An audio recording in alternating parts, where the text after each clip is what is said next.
آپ کو ایک اہم خبر سے آگاہ کریں گے۔ ایران نے ایک بار پھر سعودی عرب کو نشانہ بنانا شروع کر دیا ہے۔ چند گھنٹوں میں 18 میزائل داغ دیے۔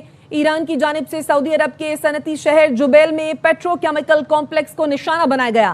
ایک طرف امن کوششیں اور دوسری جانب سعودی عرب پر حملوں نے ثالثوں کی مشکلات بڑھا دی ہیں۔ ان حملوں کے بعد سوال اٹھ رہے ہیں، ایران جنگ ختم کرانے کی کوششوں کے دوران سعودی عرب پر حملے کیوں کر رہا ہے؟ مذاکرات کی کوششوں کے دوران فریقین کو ذمہ دارانہ انداز میں آگے بڑھنا ہوگا۔ سعودی عرب نے حملوں کا جواب دیا تو پھر معاملات کنٹرول سے باہر ہو جائیں گے۔ حملے جاری رہے تو حرمین الشریفین کا دفاع پاکستان پر لازم ہوگا۔ کیا سعودی عرب پر میزائل حملوں سے جنگ بندی کی کوششوں کو دھچکا نہیں لگے گا؟ ایک طرف جنگ بندی کی کوششیں، دوسری طرف حملے، امن عمل کون سبوتاژ کر رہا ہے؟ ایران کے عوام اور اعلیٰ عہدیدار بھی پاکستان کی امن کوششوں کے معترف ہیں۔ امن کوششوں کے دوران ایسے غیر ضروری اقدام غیر ذمہ داری خطرناک ہو سکتے ہیں۔ مذاکرات سبوتاژ کرنا کس کا ایجنڈا ہے؟ کیا جنگ بندی مخالف اسرائیل کو اس کا فائدہ نہیں ہوگا؟ پاکستان نے سعودی عرب میں توانائی تنصیبات پر میزائل اور ڈرون حملوں کی مذمت کی ہے۔ ترجمان دفتر خارجہ نے بیان میں کہا، حملے سعودی عرب کی خود مختاری، علاقائی سالمیت کی سنگین خلاف ورزی ہیں۔ پاکستان نے سعودی عرب کی سلامتی اور تحفظ کے لیے غیر متزلزل حمایت کا اعادہ کیا ہے۔ اپڈیٹ کر رہے ہیں آپ کو اس اہم ڈیولپمنٹ کے حوالے سے۔ ایران نے ایک بار پھر سعودی عرب کو نشانہ بنانا شروع کر دیا۔ اسی اہم معاملے پر بات کرنے کے لیے security expert doctor Qamar Cheema صاحب ہمارے ساتھ موجود ہیں۔ ڈاکٹر صاحب، بہت شکریہ آپ کے قیمتی وقت کے لیے۔ ایک طرف پاکستان جنگ رکوانے کی کوششیں کر رہا ہے، دوسری طرف سعودی عرب پر حملے ہو رہے ہیں۔ کیا ان میزائل حملوں سے جنگ بندی کی کوششوں کو آپ کے خیال میں دھچکا نہیں لگے گا؟ جی بہت شکریہ۔ دیکھیں، آپ کو پتہ ہے کہ پاکستان کی بہت زیادہ کنٹریبیوشن رہی ہے اور اس وقت مڈل ایسٹ میں جنگ بند کروانے میں، جس کو امریکی اور ایرانی لیڈرشپ نے بڑا اپریشیٹ کیا ہے۔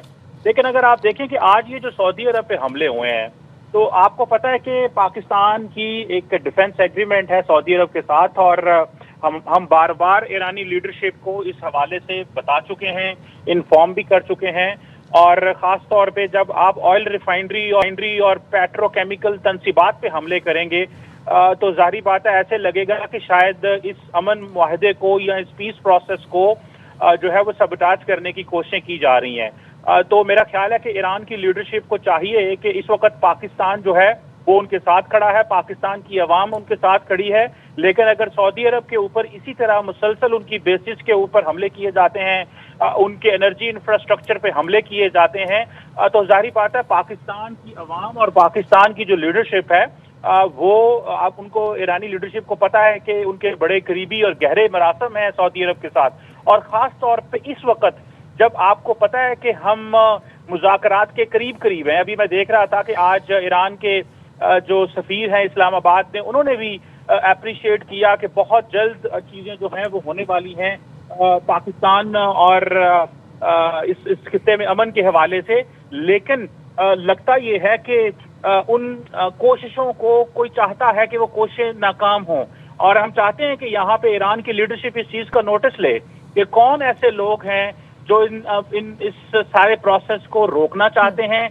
جو سمجھتے ہیں کہ ان چیزوں کو کمپرومائز کیا جا سکے، کیونکہ پاکستان کی دیکھیں کمٹمنٹس ہیں، ہم نے ان کمٹمنٹس کو ہر لحاظ سے پورا کرنا ہے۔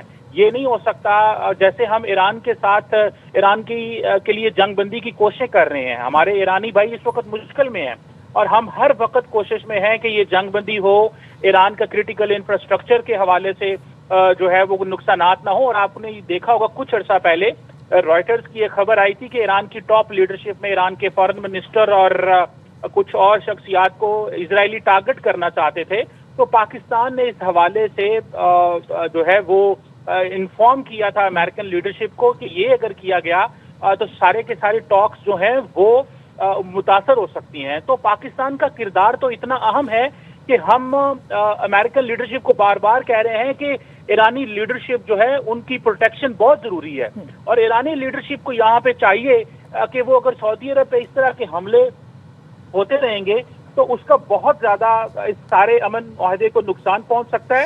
اور دیکھیں بائی لیٹرل ریلیشنز کو سمجھنا چاہیے ایران کو، اور ایسے لوگوں کو بھی سنگل آؤٹ کرنا چاہیے ایران کے اندر سے